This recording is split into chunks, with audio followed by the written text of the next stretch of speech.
Այսօրվա մեր հանդիպումը Հայաստան կոնգրեսի պետաիրավական հանձնախմբի համակարգող Տարիքագիրյանի հանդիպումը ձեզ հետ նվիրված է լինելու դեկտեմբերի վերջին ՀԿՑ-ի կողմից հրապարակած տեղեկատվական հաղորդման առաջին հերթին բնականաբար կանրադառնանք հաղորդմանը եւ Բանջարգիրյանը պատրաստ է պատասխանել ձեր հարցերին։ Հարցերը խնդրում եմ ուղղեք ինձ, այսինքն ես կհամակարգեմ։ Բարև ձեզ, վաղուց ձեզ այսքան շատ իրար հետ չէի տեսել։ Ես առաջարկում եմ այսպիսի աշխատակարգ, եթե դուք ինձ հետ կհամաձայնեք։ Ես պատրաստել եմ մի փաստաթուղթ, որը իհարկե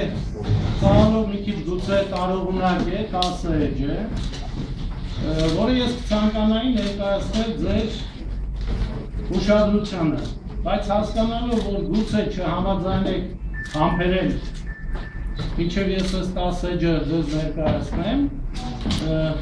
գուցե ես այս 10 էջից քաղվածներ ձեզ ներկայացնեմ, այնուհետև ձեզ կբաժանվի, մենք ստեղ մի 20-25 օրինակ ունենք հազմացրած տեքստը ձեզ ամբողջությամբ կբաժանվի, բացի այդ, մենք ձեզ կարող ենք նաև էլեկտրոնային տարբերակները տրամադրել։ Հիմա, դուք այդպես շուտ, որ համաձայնվեցիք քաղվածների տարբերակին, ես ձեր փոխարեն լինեի, ասեի մինչև մյուս տարբերակները ասել։ Բայց վստահ եմ, որ այս 10 էջը, եթե դուք ունկնդրեք, որևէ վարքյան չեք ձանձրանալու, ընդհակառակ նույնիսկ ձեր մտքում չեք կարողանալու հաշվել, թե ինչ հանգամանքների վրա մենք այստեղ ուշադրություն դարձրեցինք եւ այդ քանի րոպեն ինչպես անցավ։ Հիմա դուք որոշեք։ Ես պատրաստ եմ ցանկացած առաջարկված երկու աշխատակարգերից որևէ մեկով ձեզ հետ շարունակել քննարկումը, իսկ վերջում էլ պատրաստ եմ պատասխանել ձեր բոլոր հարցերին, թե կապված այս տեղեկատվական հաղորդման, թե ՀԿՑ-ի, թե այլ հարցերի, ինչպես որ ցանկանաք։ Հիմա դուք որոշեք, տեսեք մենք ինչքան ժողովրդավար ենք, ուզում եմ դուք որոշեք ոնց աշխատենք։ Քաղաքներով, ես տեցեմ գիտեի։ Հայ չէ։ Փաստաթղթի անունը չեմ տալիս, ասեմ որ այս փաստաթղթի հետ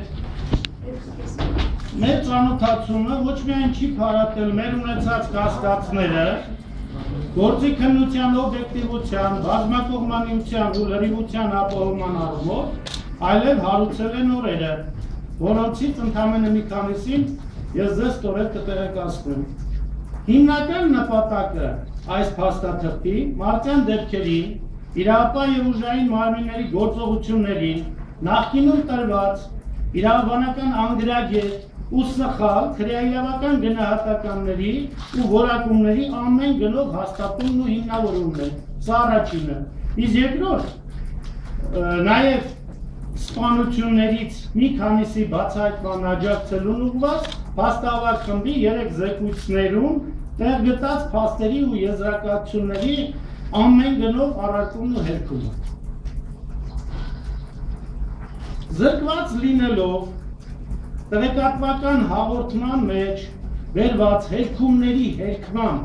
հանդես գալու հնարավորությունից, որովհետև մեր տրամադրության տակ չկա ուղղակի այդ քրեական գործունեությունները չունենք, հենվելով քննարկման առարկա հաղորդման, փաստավար խմբի հրապարակած զեկույցների ու տրամադրության տակ եղած նյութերի, 7-ի գործունեությունների, մամուլի հրապարակումների եւ այլ լեգալ աղբյուրներից ստացված տեղեկությունների վրա,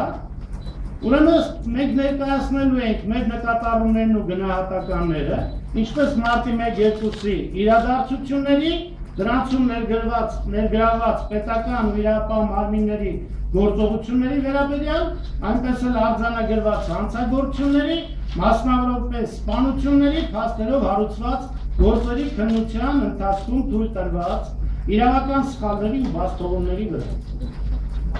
Առաջին, ՀՀ գլխավոր դատախազությունը եւ հատուկ քննչական ծառայությունը ազատության հրապարակում 2008 թվականի փետրվարի 19-ի նախագահական ընտրությունների արդյունքները բողոքարկող քաղաքացիների բազմահազարանոց խաղաղ հավաքներն, երթերն ու ցույցերը 4 տարի վեր որակում են որպես սահմանված կարգի խախտմամբ զանգվածային միջոցառումներ։ Չնայած այն հանգամանքին, որ որևէ հայտնի ընդդիմադիրի այդ մեղադրանքով քրորի 225 մեկ ցուցիչ պրիմ մեկ մեղադրանքով որևէ մեկին դատի չեն տվել եւ չեն դատապարտել։ Երկրորդ, մինչև օրս մարտի 1-ի առավոտյան ազատության հրապարակում ոստիկանության, ներքին զորքերի, հատուկ նշանակության ջոկատայինների իրականացրած հակօրինական ու վայրենի գործողություններին ինչ պատճառաբանություն ու բացատրություն ասես, որ չեն բերել, բայց այդպես էլ ոչ մի օրինական հիմնավորում չեն կարողացել ներկայացնել։ Դա ի սկզբանե այդ գործողությունները, ինչպես որ վկայակոչված է դեռևս մարտի 1-ին, հատկապես կարևոր գործերով քննիչ Վահագն Հարությունյանի թիվ 508 քրեական գործի հարուցման որոշման մեջ, այդ ակցիաների դադարեցումը ներկայացված է որպես շուրջօրյա զանգվածային հավաքների հարկադիր դադարեցման նպատակով ձեռնարկված միջոցառումներ։ Հետո արդեն ոստիկանությունը տեսավ, որ չի կարող այդ ձևակերպման տակ այդ գործողությունները տեղավորել, որովհետև բացակայում էին ժողովներ, հանրահավաքներ, երթեր եւ ցույցեր անցկացնելու մասին այն ժամանակ գործող օրենքի 14 հոդվածի 3-րդ մասի 2-րդ կետով նախատեսված հիմքերը։ Սկսեցին այնուհետև այդ իրադարձությունները փորձել խցկել քրեական դատավարության օրենսդրության դաշտ եւ ներկայացնել որպես տեղանքի զննություն քննչական անհետաձգելի գործողության կատարում։ Սակայն դա էլ ձախողվեց, որովհետև պարզվեց, որ մոռացել էին նախապես ազատության հրապարակ հրավիրել մեծատիվ քննչական խմբի, կրկնակի անգամ ավել ընթերականների, բազմաթիվ փորձագետների եւ այլն։ Ու բացի այդ գործողությունները սկսել էին ոչ թե քննչական գործողությունների համար սովորաբար ընդունված ժամին, ցերեկային ժամերին, որը 7-ից 22-ն է քրդատորեզրության համաձայն, այլ ավելի վաղ։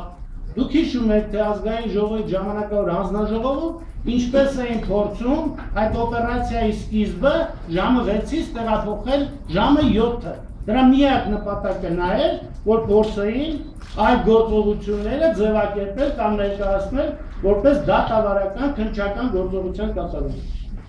Դա էլ որ տապալվեց, այս մեր փաստաթղթի հեղինակները ի վերջո որոշել են, որ իրենց համար ամենաանխոցելին,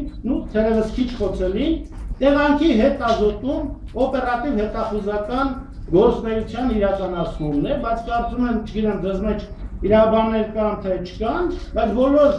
շատ ու քիչ իրեն իրավաբան համարող եւ նաեւ պրակտիկ փորձ ունեցող օպերատիվ աշխատողներ շատ լավ հասկանում են, որ օպերատիվ հետախուզական գործունեության Հայաստանի մասին Հայաստանի Հանրապետության օրենքի կարգավորման առարկան ոչ միայն այդ գործողության տեսակների սահմանումն է, այլ դրանց կարգի ու պայմանների սահմանումը, իսկ անլուր գաղթի գործողություններ չեն անում հարյուրավոր, նույնիսկ հազարավոր զինված ոստիկանական համազգեստով, հատուկ միջոցներով մարդկանց մասնակցությամբ, եթե դա հատուկ հետազոտում էր տեղանքի, այսինքն օպերատիվ հետազոտում էր, լավագույն դեպքում պետք է անեին 2-3 ուրեմն տեխնիկապես հագեցված փոքր խմբեր, նկարահանող, չգիտեմ, ձայնագրող գաղտնի սարքավորումներով եւ գործը ավարտված համարվել։ Այսինքն մինչև այսօր որևէ օրինական բացատրություն տրված չի, թե ինչ գործողություններ անում Հայաստանի Հանրապետության ոստիկանությունը մարտի 1-ի առավոտյան ազատության հրապարակում։ Մինչդեռ մի քանի տասնյակ ընդդիմադիրներ մեղադրվել ու դատապարտվել են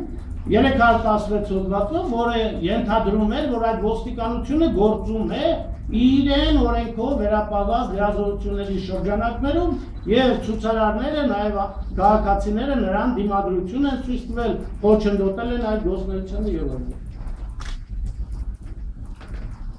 Ուրեմն ասեմ, հանցավոր, քանի որ այդ գործողությունները որևէ օրինական բացատրություն չեն ունեցել եւ մինչեւ այժմ չունեն, մենք դա գնահատում ենք որպես բացահայտ հանցավոր գործողություններ, հանրորեն վտանգավոր հարձակում աղաղ քնած կիսարթու նորարթնացող ժողովրդի վրա։ Իսկ մեր քրեական օրենսգրքի 42-րդ հոդվածի համաձայն ՀՀ յուրաքանչյուր քաղաքացու իրավունքն է անձի կյանքի համար վտանգավոր բռնություն կամ այդպիսի բռնության իրական սպառնալիքով զուգորդված ոտնձգությունից պաշտպանվելիս ոչ միայն իրավունքն է, այլ կարող է այդպիսի բռնության դեպքում նաև հասցնել մահ, ընդհուպ մինչև մահ։ Ուրեմն հետևաբար այդ բոլոր գործողությունները մեր ցուցարարների, քաղաքացիների, թե մարտի 1-ի առավոտյան, թե հետագայում Միասնիկյանի արձանի մոտ մենք գնահատում ենք որպես անհրաժեշտ պաշտպանության ինստիտուտի սահմաններում, դա ինստիտուտ է, որը բացառում է արարքի հանցավորությունը բացառող ինստիտուտներից մեկն է, այդ ինստիտուտի շրջանակներում կատարված հետևաբար օրինական եւ իրավաչափ գործողություններ։ Ես ասացի, որ այդպիսի գործողությունների ընթացքում եթե սպառնալիք կա ռեալ անձի կյանքին ու առողջությանը, պաշտպանվողը կարող է նույնիսկ մահ պատճառել հարձակվողին։ Սա է դրա մասին։ Հաջորդը սպանությունների փաստերով հարուցված քրեական գործերով կատարված քննչական գործողությունների ծավալի ցուցադրումից բացի նախաքննական մարմինը զգալի ջանքեր է գործադրել Համլետ Թադևոսյանի, Տիգրան Աբգարյանի եւ Չերյո Մուխայոթի գործադրման սպանությունների վերաբերյալ փաստավոր խմբի զեկույցներում վկայակոչված փաստերի, թերությունների ու հակասությունների արված հետևությունների հերթման համար։ Փոխանակ, հաստահավաքի զեկույցներում վկայակոչված սպանությունների նոր հանգամանքների